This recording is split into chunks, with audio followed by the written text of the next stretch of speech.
apakah kemudian Prabowo akan melanjutkan pembangunan IKN? Dia akan mengatakan iya ketika misalnya Jokowi udah ngelihat matanya melotot-melotot gini. Anda ini bukan hoax ini. Mungkin motivasi awal pindahnya itu katanya Prof gara-gara itu Prof. Apa di Istana Merdeka itu aromanya itu aroma Belanda katanya Prof. Sekarang saya tanya sama Anda, jawab dengan jujur.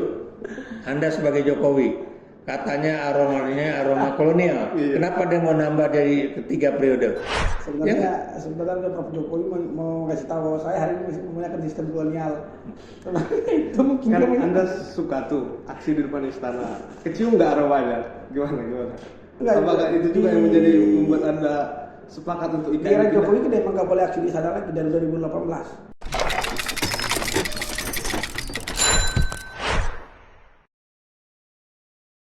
Oke Prof, tadi Prof juga kan sudah membahas mengenai efisiensi anggaran. Nah, salah satu buah dari efisiensi anggaran itu adalah dengan adanya pemblokiran terhadap ibu kota Nusantara.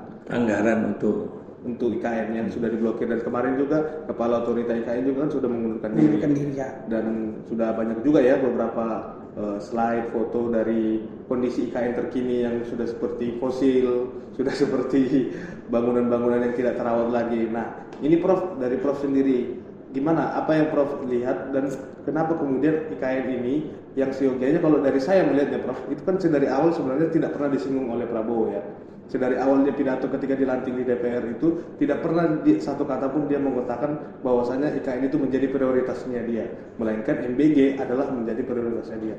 Nah, Prof sendiri gimana melihatnya dengan pemblokiran IKN ini dan apa dampaknya nanti ke depannya, serta siapa yang paling bertanggung jawab sebenarnya dengan adanya pemblokiran IKN ini, Prof? Mungkin gini ya. Anda itu sebelum bertanya sama saya baca dulu tulisan Yanuar Nugroho di harian Kompas ya, yang bareng itu, yang itu waktu saya ngomong tentang negara gagal itu saya kan ngutipnya dari siapa namanya itu, tulisan teman saya orang Kompas ya, dan kemudian nama teman saya Yanuar Nugroho. Kan dia bilang bahwa sebetulnya IKN itu juga masuk di dalam programnya Prabowo. Program apa? Program yang ini adalah pemerintahan keberlanjutan dari pemerintahan Jokowi ya. Makanya kalau Anda lihat omongan-omongan saya itu, saya bilang Prabowo tuh jangan ngomong continuity terus ya, keberlanjutan, keberlangsungan, tapi juga mesti ngomong soal change gitu, perubahan. Karena yang namanya sebuah pemerintahan, baik itu berasal dari partai yang sama, koalisi yang sama atau yang berbeda, pasti selain continuity masih ada change ya, perubahan. Nah, apakah kemudian Prabowo akan melanjutkan pembangunan IKN? Dia akan mengatakan iya ketika misalnya Jokowi udah ngelihat matanya melotot-melotot gini. Anda ini bukan hoax ini. Anda lihat aja lah ketika pernyataan-pernyataan dari berbagai media ya, baik itu tertulis ataupun yang apa namanya tuh audio visual ya, kan begitu ya. Anda lihat ya bagaimana Prabowo menandatangani undang-undang DKJ ya, daerah khusus Jakarta ya. Padahal dia harusnya ngerti dong, kalau dia tanda tanganin daerah khusus Jakarta, kemudian juga tapi dia juga belum menandatangani ya apa itu tentang IKN ya, yang berarti kita belum pindah. Harusnya ini dong apa namanya klop gitu kan. Ini udah enggak, DKI itu bukan lagi Jakarta itu bukan lagi DKI, bukan daerah khusus ibu kota, tapi daerah khusus Jakarta ya. Sementara ibu kota yang baru belum ada, ya enggak? Belum ada.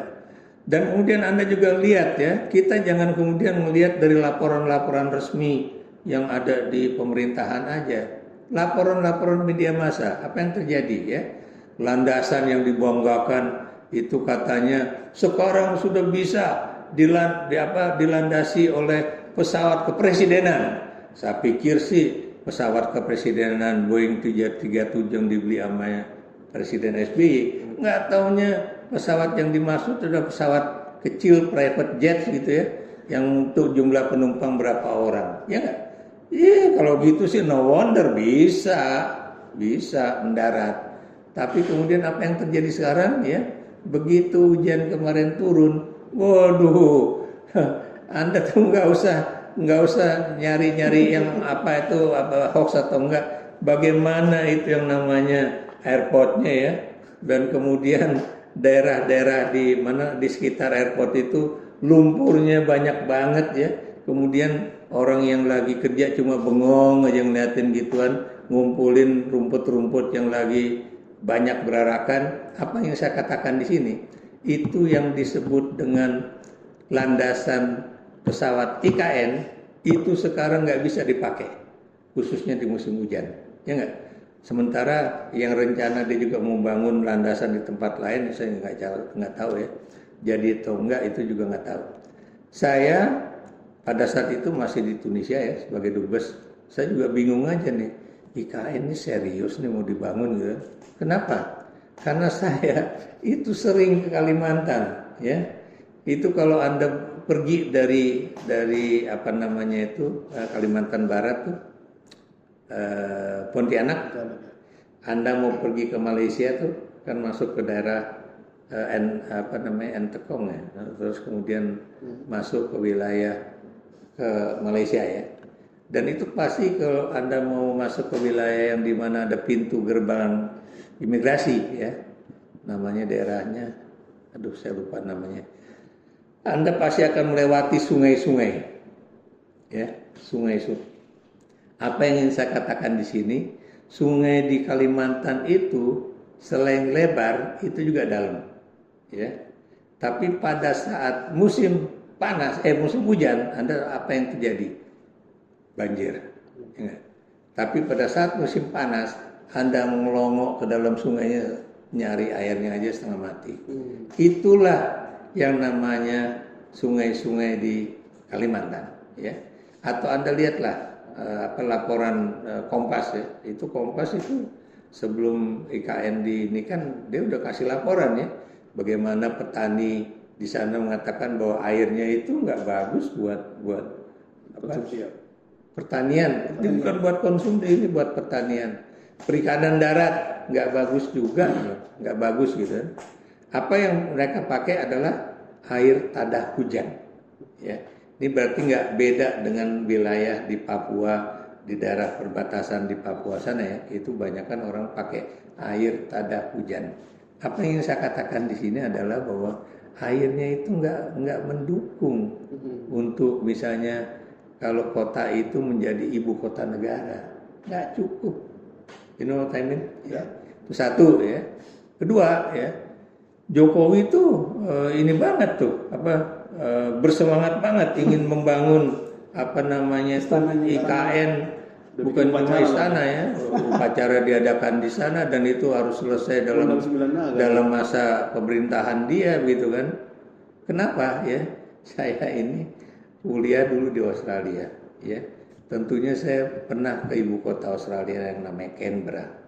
Dan tentunya saya juga belajar bahwa Canberra itu adalah ibu kota baru yang dibangun setelah Australia itu merdeka dari Inggris ya, atau persemakmuran ya, pada 1 Januari 1901 itu, dan kemudian barulah ibu kotanya itu berebut antara Sydney dengan Melbourne. Akhirnya dipilih Canberra. Dan Anda tahu siapa yang membuat rancangan pembangunan kota Canberra itu? Itu adalah seorang perancang Amerika Serikat yang tahu persis bagaimana yang namanya kota Washington. Makanya kalau Anda perhatikan Canberra itu yang merancang namanya Sir Burley Griffin, ya. Sir Burley Griffin kalau nggak salah ya, orang Amerika. Itu kalau Anda lihat ya dari Parliament House ya sampai terus ke Tugu Pahlawan itu terus persis dengan kalau Anda ke Washington ngelihat kota Washington. Kenapa itu dilakukan? Karena itulah kalau kita membangun satu ibu kota baru ya, itu benar-benar dirancang lama dan pembangunannya nggak sekaligus.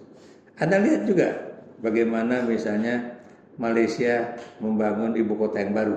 Kan nggak jauh-jauh dari Kuala Lumpur gitu kan. Ke daerah apa ibu kotanya yang baru nih? Di kantor-kantornya saya lupa namanya itu ya. Pokoknya nggak jauh-jauh ya. Kayak dulu Pak Harto kan membangun di ibu kota baru, bukan di sini. Mana ini? Dekat Bekasi nih. Bojong. Iya di Bojong. Ya pokoknya daerah-daerah nggak jauh dari rumah saya lah gitu kan. Itu yang terjadi ya. Kenapa? Karena dia juga tahu belajar dari kasus yang namanya Myanmar. Dia bikin ibu kota baru dari Yangon ya, pindah ke Naypyidaw ya. Naypyidaw itu sampai sekarang udah lebih dari 17 tahun. Kalau nggak salah ini udah tahun ke-20 deh. Apakah kemudian masih bisa dijadikan ibu kota? Enggak juga. Kenapa? Karena kedutaan-kedutaan besar asing itu nggak ada yang mau pindah ke situ. Kenapa nggak ada yang mau pindah ke situ? Satu ya, itu ke situ bisa naik pesawat. Ya. Kedua, kalau pindah ke situ membangun sebuah kedutaan besar, itu bukan cuma membangun gedung, Bung. Ya. Ekosistem. Kemudian juga jaringan komunikasi. Ya. Kedutaan besar ini kan banyak hal-hal yang terkait dengan intelijen dan juga hal-hal yang bersifat rahasia. Nggak mungkin deh itu ya. Kayak misalnya ketika kedutaan besar Australia itu pindah dari Kuningan yang di pinggir jalan itu ya, kemudian pindah ke wilayah Kuningan tapi yang lebih ini. Coba berapa tahun dia melakukan itu ya. Kedutaan Amerika pernah pindah? Nggak pernah pindah ya. Kenapa? Karena itu tadi nggak gampang pindahin kedutaan besar. Kedutaan Jepang ada di Jalan Tamrin Sudirman itu dekat Bundaran HI itu. Pindah dia? Kagak. Mungkin motivasi awal pindahnya itu katanya Prof gara-gara itu Prof. Apa? Di Istana Merdeka itu aromanya itu aroma Belanda katanya Prof. Sekarang saya tanya sama Anda, jawab dengan jujur. Anda sebagai Jokowi, katanya aromanya aroma kolonial. Iya. Kenapa dia mau nambah dari ketiga periode? Itu aja deh. Jawab pertanyaan saya. Kemudian dia bilang bahwa itu aromanya aroma kolonial kan. Yang namanya gedung atau kemudian yang namanya kolonial itu kan suatu sistem ya kan. Masalahnya apakah kemudian dia masih menggunakan sistem kolonial? Dan kalau memang dia, coba Anda lihat ya, dia kan kadang tinggal di istana di Istana Negara ya. Tapi juga kadang kan tinggal di Istana Bogor. Mana aja yang dia suka kan.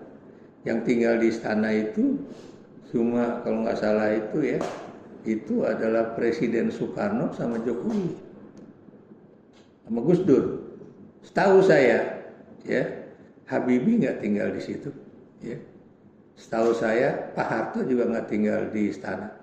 Setahu saya Pak Harto itu tetap tinggal di Jalan Cendana ya kan. Kemudian SBY itu lebih sering tinggal di Cikeas ketimbang di Istana Negara. Setahu saya loh ya. Jadi apa yang saya katakan di sini bahwa tidak selamanya seorang presiden itu tinggal di istana begitu. Jadi ya itu dia apa namanya kalau dibilang katanya itu bau kolonial gitu kan. Sekarang saya tanya ya, apakah di dunia ini ada sebuah negara yang dulu misalnya negara jajahan dan juga kemudian berpikiran kayak Jokowi? I don't think so ya. Birma atau Myanmar itu cuma mengubah misalnya jalan yang biasanya dengan sistem Inggris itu di sebelah kiri ya, dia ubah sekarang di sebelah kanan gitu kan. Itu aneh juga tuh Myanmar. Tapi buat saya oke, that's your problem gitu kan. Tapi lihat yang negara lain gitu kan. Atau Anda lihat ya di Eropa tuh ya, kalau Anda pernah ke Eropa ya, itu kan bangunan-bangunan kuno itu kan nggak ada yang kemudian ini bangunan dari zaman kerajaan hancurin. Sekarang kan Prancis sudah menjadi negara republik misalnya, enggak ada. Ya enggak? Yang terjadi apa? Itu adalah bagaimana kita mempertahankan bangunan-bangunan peninggalan dari masa kolonial atau masa apa sebagai apa namanya itu bangunan bersejarah atau bangunan yang warisan budaya dan sebagainya kan begitu. Itu jadi nggak, maksud saya dia ngomong kayak begitu, dia sendiri kenapa suka dia tinggal di situ? Ini serius. Gimana? Kalau dia nggak suka tinggal di istana, baik itu istana negara atau istana Bogor, kenapa dia nggak tinggal di salah satu rumahnya yang ada di Jakarta? Sebenarnya Prof Jokowi mau kasih tahu bahwa saya hari ini masih menggunakan sistem kolonial. Itu mungkin Kan Anda suka tuh aksi di depan istana, kecium nggak aromanya? Gimana? Apakah itu juga yang menjadi membuat Anda sepakat untuk di era Jokowi kan emang nggak boleh aksi di sana lagi dari 2018. Pertama kali kan pas di Hari Buruh itu kan 2015 juga boleh lagi, bahkan sampai sekarang. Dan yang boleh diizinkan itu cuma kehabisan. Itu orang nggak boleh lagi menyampaikan pendapat di situ. Dan memang ya Jokowi ini kan apa ya, di tengah situasi krisis ekonomi kayak gini kan dia sangat represif terhadap orang menyampaikan pendapat memang. Artinya kan memang terakhir kita kemarin pas gas sama untuk 100 hari Prabowo pun sama, nggak boleh lagi, Prabowo pun menggunakan hal itu.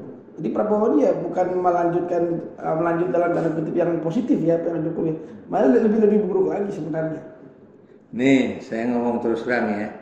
Di zaman Soeharto yang katanya itu adalah negara pemerintahnya otoriter, Ya.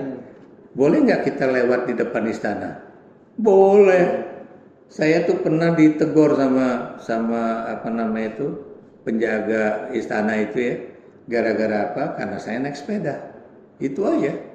Jadi dek turun dek. Oh kenapa? Kenapa Pak? Anda kan lewat istana turun, nggak boleh naik sepeda di depan istana. Itu aja. Tapi coba motor ya, apa kemudian mobil silakan. Tapi justru di era reformasi jalan persis di depan istana itu ditutup. Itu yang buat saya aneh bin ajaib. Yang harusnya kita udah negara demokrasi, bebas, malah kemudian jalan yang persis di depan istana itu ditutup. Aneh. Ya emang era Jokowi begitu emang. Bukan cuma di era Jokowi, sejak zaman siapa Gus Dur itu udah mulai ditutup itu di depan istana itu. Jadi itu Bung ya. Jadi masalah IKN ya. Kalau saya pribadi ya, membangun ibu kota itu bukan cuma membangun gedung ya, tapi kemudian ekosistemnya. Anda tahu kan ada satu hasil analisis ya mengenai apa namanya itu layak tidaknya IKN itu dilanjutkan atau tidak. Saya beri contoh, ada poinnya ya, beberapa poin yang saya masih ingat. Yang katanya ini akan berpengaruh terhadap pertumbuhan ekonomi itu ya daerah tersebut ya. Yang diharapkan antara 2 sampai 2,5% per tahun, ternyata cuma 0, sekian ya, sampai 0,5% ya. Akan menyerap tenaga kerja dari sekian ribu orang sampai sekian ribu orang, ternyata enggak. Kenapa demikian? Karena lebih banyak itu yang namanya pembangunan itu menggunakan cara-cara modern dibandingkan cara-cara menggunakan tenaga kerja yang pokoknya banyak lah. Ya. Kemudian Anda bisa lihat ya, ternyata itu juga di situ banyak sekali tanah rakyat yang kemudian ini ya, kemudian juga dan kemudian kalau Anda lihat juga ya, itu rupanya tanah itu tidak tahan terhadap bangunan-bangunan yang tinggi ya, makanya bangunannya itu cukup untuk berapa 3 atau 4 lantai, gitu kan? Saya tahu ya di beberapa negara Eropa termasuk di Tunisia itu memang nggak ada bangunan setinggi kayak di Indonesia ini ya. Memang itu bangunannya paling tinggi 5 lantai lah gitu.